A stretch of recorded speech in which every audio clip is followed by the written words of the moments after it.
تقوی کے لفظی معنی بچنا اللہ کی نافرمانی سے، بچنا اللہ کی ناراضگی سے، کہ آدمی پھونک پھونک کر قدم رکھے، کہیں میں اللہ کی کسی حد سے تجاوز نہ کر جاؤں، اللہ کی قائم کردہ کسی حد کو پھلانگ نہ جاؤں۔ لو سانس بھی آہستہ کہ نازک ہے بہت کام، آفاق کی اس کارگہ شیشہ گری کا، اس روش کا نام تقوی ہے۔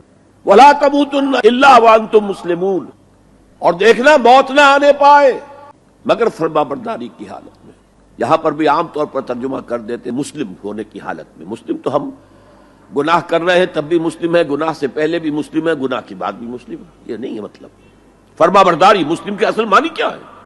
موت نافرمانی کی حالت میں کہیں نہ آ جائے تمہیں، وہ کوئی ضمانت تمہارے پاس نہیں ہے کہ تم کسی گناہ کا ارتکاب کر بھی چکو گے، پھر تمہیں توبہ کا وقت بھی مل جائے گا، پھر موت آئے گی، اس سے پہلے موت نہیں آ سکتی۔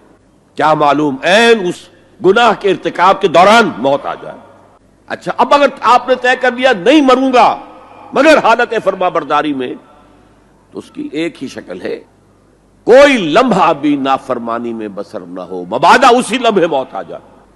ہر لمحے کا پہرا دیجئے، ہر ساعت کی پوری حفاظت کیجئے، کہیں نافرمانی کا کوئی ارتکاب نہ ہو اور عین اس حالت میں کہیں موت نہ آ جائے۔